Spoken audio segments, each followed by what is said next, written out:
साथियों नमस्कार। आज है 31 अक्टूबर और आज का दिन राष्ट्रीय एकता दिवस के रूप में भी मनाया जाता है। आप जानते हैं कि आज भारत के पहले होम मिनिस्टर यानी भारत के पहले उप प्रधानमंत्री लौह पुरुष सरदार वल्लभ भाई पटेल का जन्मदिन है। और जब 31 अक्टूबर को सरदार पटेल के जन्मदिन पर हम उनको याद करते हैं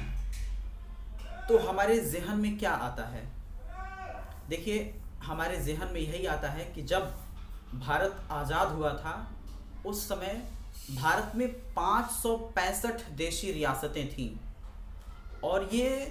उनमें से अनेक ऐसी रियासतें थीं जो अपना स्वतंत्र वजूद, अपना मुस्तकबिल अकेले देखना चाहती थी। कहने का मतलब है कि अनेक ऐसे प्रिंसली स्टेट्स थे जो आज़ाद होना चाहते थे और आज़ाद रहना चाहते थे। आप एग्जाम्पल देखेंगे तो हैदराबाद का उदाहरण इसमें दिख जाएगा, और भी उदाहरण हैं। लेकिन इन सभी रियासतों के साथ एक सूझबूझ भरी बातचीत करनी और इंस्ट्रूमेंट ऑफ एक्सेशन पे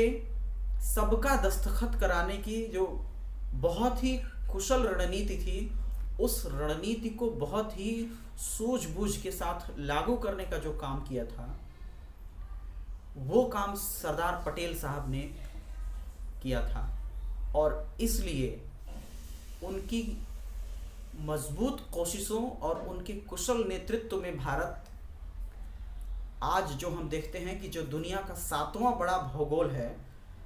दुनिया के क्षेत्रफल में 7वां सबसे बड़ा स्थान है भारत का, उसका बहुत बड़ा क्रेडिट सरदार पटेल साहब को जाता है, क्योंकि उनके मजबूत प्रशासन ने भारत के सभी रियासतों को एकजुट किया और सब बातचीत के जरिए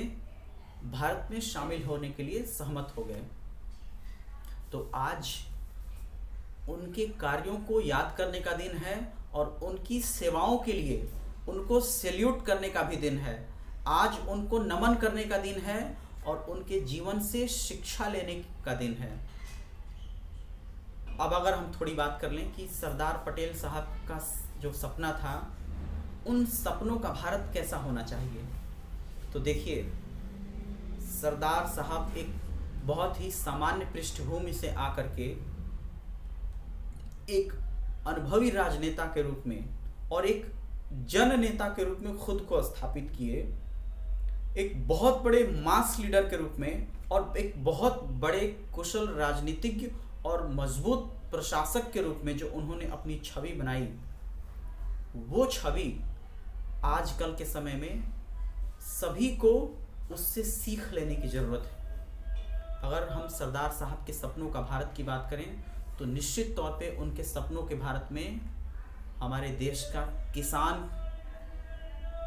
की मजबूती, हमारे देश का जवानों की भी मजबूती, देश में जो महिलाएं हैं, महिलाओं की मजबूत स्थिति, देश की जो बेटियां हैं, उन बेटियों को हर क्षेत्र में अवसर मिले, इस बात को भी सुनिश्चित करने की ज़रूरत है। जो देश में जो छोटी उम्र के बच्चे हैं, बच्चों का पोषण स्तर अच्छा रहे, उनको अच्छा एजुकेशन मिले। देश के लोगों को जो प्राथमिक स्वास्थ्य है, वो प्राथमिक स्वास्थ्य में हर जगह जो मूलभूत सुविधाएं हैं वो सुविधाएं अच्छी मिले, यानी कि जीवन जीने की जो बहुत मूलभूत ज़रूरतें हैं, रोटी, कपड़ा, मकान, बेहतर स्वास्थ्य, शिक्षा, बेरोजगारी दूर करने के लिए रोजगार, ताकि उनका जीवन ठीक से चल सके, किसानों को उनके उपज का उचित मूल्य, जवानों को हमेशा अच्छे अच्छे संसाधन के साथ आधुनिक जो टेक्नोलॉजी है, आधुनिक जो हथियार हैं, उनके साथ सीमा पर मुस्तैदी के साथ खड़ा होने का भी समय है ये। तब जा कर के इन सबके सम्मिलित प्रयासों से ही हमारा भारत मजबूत रहेगा और यह एक भारत श्रेष्ठ भारत बन पाएगा। और जब हम इसके लिए संकल्प लेते हैं तो भारत के युवाओं की भूमिका और भी इम्पोर्टेंट हो जाती है। साथियों, ये जो हमारी संकल्प है भारत की एकता और अखंडता को मजबूत बनाने का, इस संकल्प की सिद्धि के लिए हमें देश के हर क्षेत्र में जो योगदान देने वाले लोग हैं, यानी कि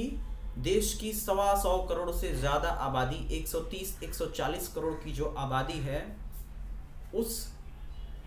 पूरी आबादी को ही मजबूत होने की ज़रूरत है। और जो हमारी राष्ट्रीय सीमाएं हैं, हमारी जो ज़मीनी सीमा है, उन सीमाओं की चुस्त और दुरुस्त ढंग से मुस्तैदी के साथ उनकी सिक्योरिटी की भी ज़रूरत है। जो ज़मीन पे, हवा में और समुद्र में जो मार करने वाली जो टेक्नोलॉजी है, जो नए नए तकनीक पे आधारित जो मजबूत हथियार हैं, उन हथियारों को भी सक्षम बनाने की ज़रूरत है। और जो विकास के नित नए नए आयाम हैं, उनको भी छूने की ज़रूरत है, चाहे वो टेक्नोलॉजी हो, चाहे इनोवेशन हो, चाहे वो प्रोडक्शन हो, यानी कि जो मेक इन इंडिया का जो प्रोग्राम है, जो सपना है, उसको और भी आगे बढ़ाने की ज़रूरत है। एम्प्लॉयमेंट जनरेशन की ज़रूरत है। यानी ये तमाम कोशिशें अगर होती हैं तो जो भारत की जो पहले से मजबूत छवि है, वो दुनिया में और भी मजबूत छवि बन करके जो उभरेगी। और ये सबके सम्मिलित प्रयास जब होंगे, तब जाकर के जो पहले से मजबूत हमारी राष्ट्रीय एकता और अखंडता है, वो और भी सुनिश्चित हो सकेगी। तो साथियों, जब पूरा देश एकजुट होकर के कदम से कदम मिला करके आगे बढ़ेगा, और जब सभी महिलाएं और सभी पुरुष कंधे से कंधा मिला करके जो एक एक कदम आगे बढ़ेंगे, तो ये देश 130-140 करोड़ कदम तक आगे बढ़ने की क्षमता रखता है। तो इस मौके पर एक बार फिर से इन सपनों को पूरा करने के लिए हमें एकजुट हो जाना चाहिए। ऐसी कामना के साथ, ऐसी शुभकामना के साथ हम एक बार फिर से आपको बधाइयाँ देते हैं कि जो बातें हमने कही हैं, यानी जीवन के सभी क्षेत्रों में और सभी प्रकार के लोगों के प्रति, सभी प्रकार के लोगों में जब एक एक कदम बढ़ने की जो जिजीविषा होगी, जो चेष्टा होगी, जो ख्वाहिश होगी, वो मजबूत होगी। यानी सब लोग जब आगे बढ़ेंगे, तो ये अंतिम रूप से हमारी देश की एकता और अखंडता को, जो पहले से मजबूत है, उसे और भी मजबूत बनाएगा। तो एक बार फिर से हम इस मौके पर आप सभी को बहुत बहुत बधाइयाँ देते हैं और बहुत बहुत शुभकामनाएं देते हैं कि सभी प्रोफेशन में लोग अपना अच्छा काम करते रहें। बहुत बहुत धन्यवाद।